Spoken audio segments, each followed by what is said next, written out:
Obviously, we're on the scene of an officer-involved shooting that occurred at a residence in the area of 32nd Street and Taylor, more 33rd Street and Taylor. This incident began a little bit after 11 o'clock, approximately 10 minutes after 11, when we were called to a residence nearby, reference a check welfare. Details on the call indicated that a residence in this area had water actually running out of it. Two officers arrived on scene, attempted to make contact with those inside the house via the front door and the back door. At one point, while in the back of the residence, at the back door, the officers made contact with an adult male inside and began to speak with him. It was during this short contact with this adult male that the man actually pulled a handgun and directed it in the direction of the officers. Both officers initially retreated, at which time an exchange of gunfire between one officer and the man occurred. Officers retreated and established containment on the house, and members of our Tactical Support Bureau responded to the scene and took over the tactical elements of this incident. The man involved in the shooting was ultimately located inside the residence with at least one gunshot wound, and he was pronounced deceased on scene. At this point, as in all these incidents, there's kind of a two-pronged approach investigation-wise. We do have a criminal investigation ongoing, along with an internal investigation, and both will be conducted as we speak throughout, the scene and the residence and so forth. And again, as in these scenarios, this will take a good amount of time, at least a couple more hours. We appreciate the patience of the neighbors inside this area. We understand the difficulties of us shutting down the area, but we're going to go through this investigation. We're going to do what we do, make sure we don't overstep anything or miss anything. We do have body-worn cameras that were activated on both the officers that were involved, so we do have that element evidence-wise. And again, we have the best in the business homicide investigation-wise, and they're out here conducting the criminal investigation portion. And I'll take any questions. As you guys know, it's very, very young, so I don't have a ton of information, but I can get you, hopefully some of the questions. Yes. You said that both those officers retreated and then they exchanged gunfire. Who shot first? That'll be part of the ongoing investigation. We do at this point believe there is an exchange, so the man inside the house did fire his weapon at least one time, is what we believe at this point. Obviously, specifics on that and confirmations of all that as far as who shot first, and if the man did in fact fire, will be, decided at the conclusion of that investigation. Hopefully, at that 14-day mark, we have our transparency policy, our 14-day, when we release our critical incident briefing.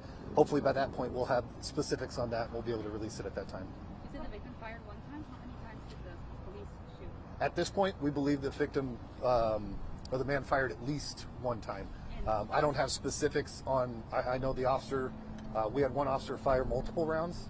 Specifics on that, I don't have. Yes.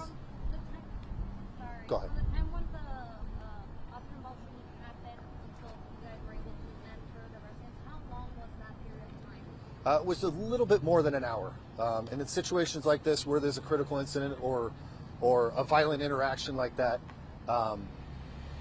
patrol officers are going to back away and establish containment on a residence and wait for our Tactical Support Bureau, who have the tools necessary and the training and expertise necessary to handle kind of a larger tactical scenario, which is what happened today. A follow-up question, were there any residents besides the man? No, the man was the only one inside the residence at the time. So if that gunshot wound was external or self-inflicted? That'll come from the investigation, and hopefully, again, at that 14-day mark, we should have an answer whether that was a self-inflicted wound that the man suffered or was actually a shot from an officer. Was he the one that called about this water issue? Was it another resident? And when the officers arrived, did they actually see any water coming out? And why were officers going to the back? There's the front of the entrance. Yeah, there was definitely.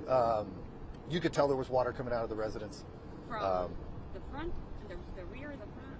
From both. There's water on both sides of the residence. Attempt with the residents inside the house was attempted at the front first, and then at the back. And in situations where we're called in for kind of a check welfare, we're going to do every means we can to attempt to make sure the people inside are okay. This is a call that officers are responding to where they're not expecting. This isn't a shooting call. This isn't a fight call where there's kind of a violent interaction going on beforehand. This is kind of a check welfare where we're coming out to make sure the people inside this residence are okay. These officers didn't necessarily expect a violent encounter, and not that we go into scenarios expecting it at times, but this was one of those where, you know, we're going to make sure someone's okay, and that's what they were doing at that time.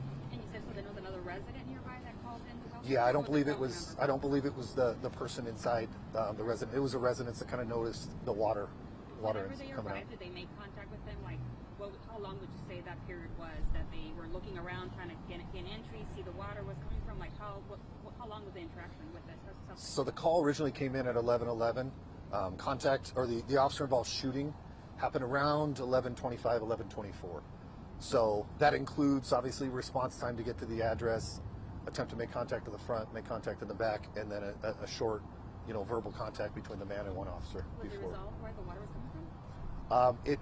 We solved it by turning the water off to the residents, but that specifically hasn't been resolved now.